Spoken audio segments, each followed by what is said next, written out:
मुख्यमंत्री वृद्धजन पेंशन योजना हो, लक्ष्मीबाई पेंशन योजना हो, इन सबको ज़्यादा फोकस में रखते हुए काम करने का प्रयास कर रहे हैं। हम लोग सबसे पहले पंचायत को ODF घोषित कर चुके हैं। हर घर में एक शौचालय की व्यवस्था हो गई है और अभी WPO का निर्माण भी हम लोग करा चुके हैं। स्वच्छ मुक्त भारत का संकल्प है और उसी के तहत हर घर कचरा उठाओ के तहत काम किया जाना है। अभी हमारे साथ समहोता पंचायत के वर्तमान मुखिया सीमा देवी जी के प्रतिनिधि भानु प्रताप सिंह जी जुड़ चुके हैं। मैं आपको बता दूं कि एक युवा चेहरा है और कहीं ना कहीं समहोता पंचायत को एक बेहतर दिशा और दशा देने के उद्देश्य से बेहतर विकास कार्यों को समहोता के धरातल पर उतार रहे हैं।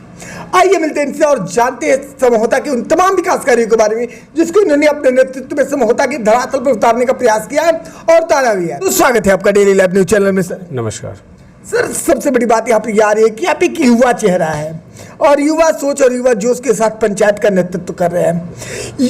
पंचायत का नेतृत्व करके आपको कैसा महसूस हो रहा है? बहुत अच्छा लग रहा है ऐसा मौका देख के।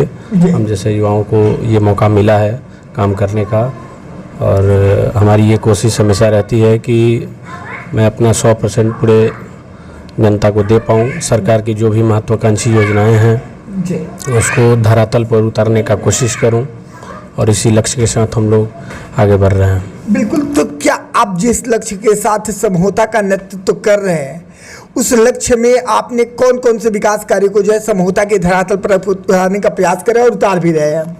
देखिए, सबसे पहले हम लोग यहाँ पेंशन का जो मुख्यमंत्री वृद्धजन पेंशन योजना हो, लक्ष्मीबाई पेंशन योजना हो, इन सबको ज़्यादा फोकस में रखते हुए काम करने का प्रयास कर रहे हैं। इसके अलावा हम लोग नली गली, पंचायत सरकार भवन का जो आधार कार्ड हो या फिर मनरेगा के तहत मजदूरों को रोजगार की गारंटी दिलाना हो, इन सब कामों को हम लोग ध्यान में रखते हुए। बिल्कुल।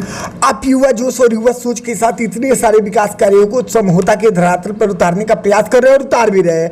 क्या आपके इन सभी कार्यों से समहोता की जनता संतुष्ट है? बिल्कुल संतुष्ट है। ये तो आप ग्राउंड रिपोर्ट करके पता लगा सकते हैं। कैसे आपको लगता है कि जनता संतुष्ट है?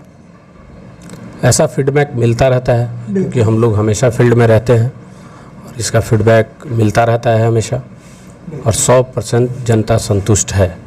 बिल्कुल जी हम कहेंगे। लेकिन अगर हम वर्तमान परिवेश की बात करें, वर्तमान बिहार की बात करें तो पंचायत स्तर पर लोहिया स्वच्छ ग्रामीण अभियान पर सबसे ज़्यादा पहल किया जा रहा है। तो लोहिया स्वच्छ बिहार अभियान के अंतर्गत आपने कौन कौन से विकास कार्यों को समहोता के धरातल पर उतारने का प्रयास किया और आपने उतारा भी है? देखिए, हम लोग सबसे पहले पंचायत को ODF घोषित कर चुके हैं।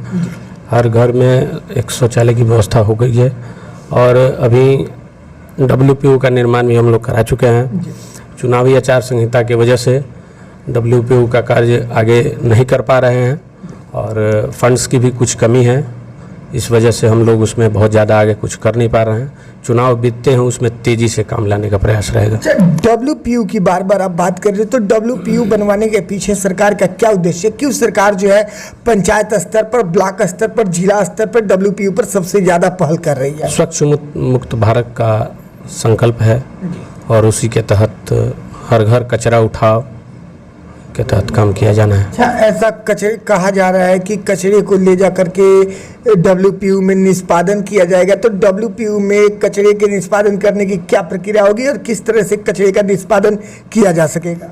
हर घर से कचरा उठा के और WPO के प्रांगण में वहाँ कचरे को रखा जाएगा और इसके बाद की जहाँ तक अभी ये हम लोगों को जानकारी मिल रही है कि ब्लॉक स्तर पे एक ऐसा कोई यूनिट बनेगा जिसमें उस वेस्ट प्रोसेस को आगे की तरफ कुछ ज़रूरी कार्य वर्मी कंपोस्ट के लिए और भी कुछ ऐसी योजना है सरकार की जिसके उपयोग में वो आ सकेगा।